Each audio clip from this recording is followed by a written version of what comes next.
And I'm going to get started with an acknowledgement of country. The land that I'm standing on is Yugambeh country, but I'm also standing on our home planet and her breathtaking majesty, of which I'm in awe of every day. I'd like to acknowledge the elders of this land, past and present, and also the elders of our collective journey to coming to this point, including my mentor of some 30 years, Buckminster Fuller. I'd like to acknowledge the creatures that have been exploited, extinguished, and those still living in systems of exploitation, extraction, to extinction, of colonisation. I'd like to look to our future, a more beautiful world our hearts know is possible, where syntropic enterprises, all human endeavours, leave everything better. I acknowledge the presence of all of you and your commitment to this work. Many of you I know, and the commitment is extraordinary. And a particular thank you to Jonathan and Sarah for gifting your time, not just to today, but the life work that you have done towards this future. Thank you. Jonathan, we'll be bringing him on soon, but reading his book, Hope in Hell, chapter 8, feedback loops and tipping points, he made a quote from Bucky Fuller, and I just referenced Bucky Fuller. Nature is totally efficient, self-regenerating, is a totally efficient, self-regenerating system. If we discover the laws that govern the system and live synergistically within them, sustainability will follow and humankind will be a success. If I could summarize the work of what we do at Syntropic World, that is the summary. And for those of you who haven't experienced the work that we do in the community, it is really from the place of, rather than changing the existing systems, building new models that make the existing obsolete, which is another quote from Bucky. And so really focusing on that future. And the word syntropy was a term coined by Bucky Fuller, which is the opposite to entropy. And entropy, of course, is the second law of thermodynamics, which is that we are in a degenerative universe. And Bucky always posited and demonstrated mathematically and geometrically as well that we are in a syntropic universe, an eternally regenerative universe. And so when I was looking at, after many years in this sort of domain, at how we come together as humans to create enterprises, any human endeavour, so whether it's covered by a legal representation, or it's people coming together in a garage, or it's a family group or community, any human endeavour, how do we do that in a way that is syntropic? And I knew that what I had to do was to use a different language set to describe this, to completely and absolutely have it stand out as different to our current models of business. And so what we do in the world of syntropic is we're looking at applying the laws inherent in nature to enterprise design and human coordination, and taking the first principle that we are nature, and that if we honour how nature works, including us, and use that as our guide, rather than the human constructed systems that have got us in the terrible mess that we are in environmentally and socially and geopolitically and so on, that we might have this world with a future. So that's just a little bit of a background to the work that we do. And what I've been doing in these calls, because is giving people a little taste of that, then introducing our wonderful guest, and then having one of the Syntropic alumni, in this case Sarah Scott from Tanzania, present the work that they're doing and how they're applying this.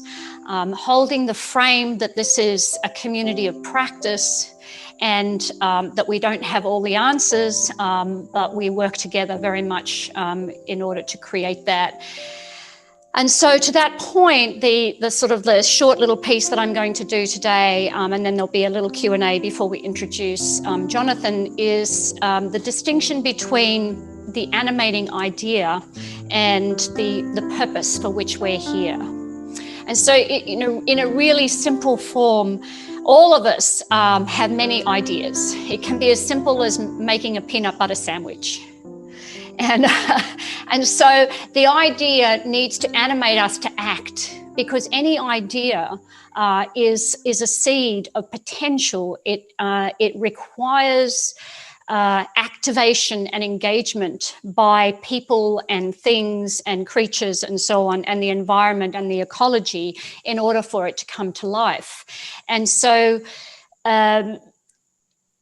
part of the principle that we work with around Syntropic is that an idea that is that is going to animate you to act towards a world with a future, so a beautiful, precious idea, has intrinsic to it what Bucky would call pattern integrity. So it has a particular set of qualities and values that are intrinsic and present at the moment the idea lands. So let me, to just sort of help with what, what is pattern integrity?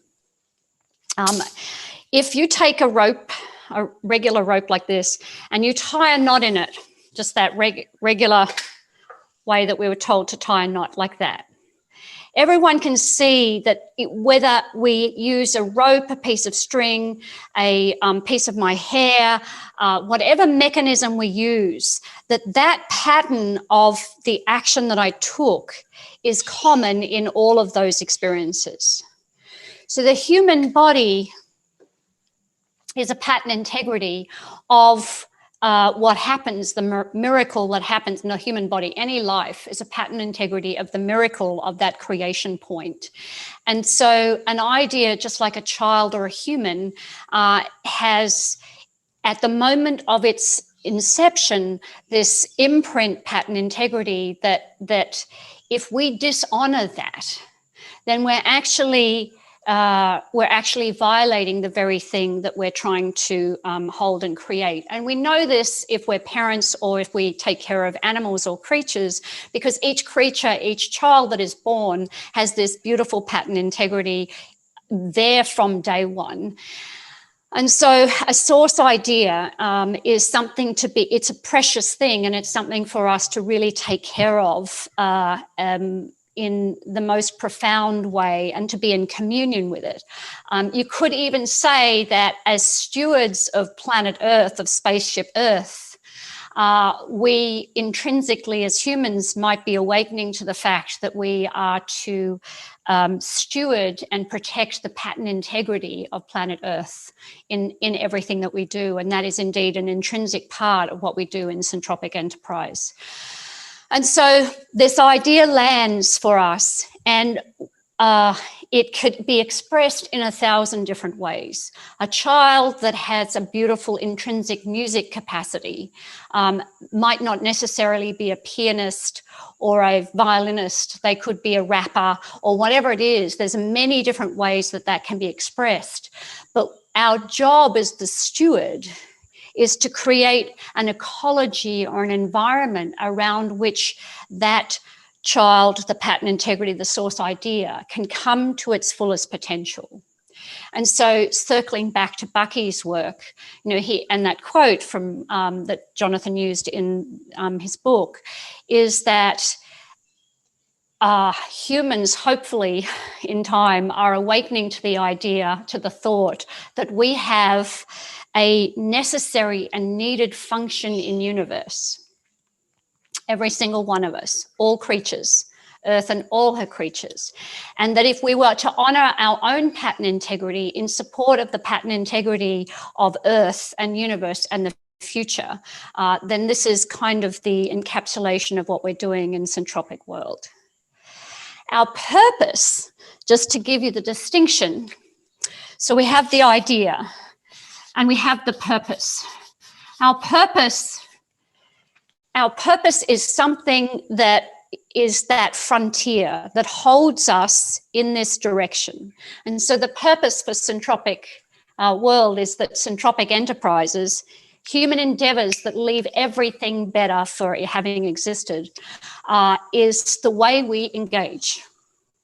That it is not the vast exception as it is at the moment, but actually the way that we engage in doing things. So we are rethinking everything from legal to governance to currency to flows to how you account for value to how you coordinate humans. I mean, it's a very ambitious project. As I said, we don't have all the answers, but we're rethinking, that because and focusing on that versus on how to rearrange the deck chairs on the current system, the Titanic. And so holding this purpose and having the source idea creates a trajectory of movement, a directionality. And when the incumbent systems and the multiple systems that any enterprise, any human engagement, anything that we do that we have to deal with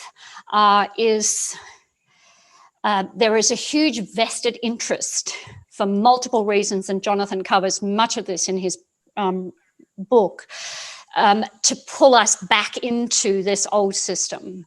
And so the escape velocity to get out of that entrenched system requires an incredible community, which is why Syntropic, we have a community of practice, but it requires an incredible clarity of this directionality and purpose. And when the source idea and its pattern integrity and the purpose are aligned, this creates what we call a vector of power, and that is a transmission. So when you come across people that are in this space, because the way they engage with the world and what they're doing is more powerful, and it comes through them than pretty much anything that they say or do. And so there are a couple of companies that, not many, but a couple of companies and so on that are committed to this.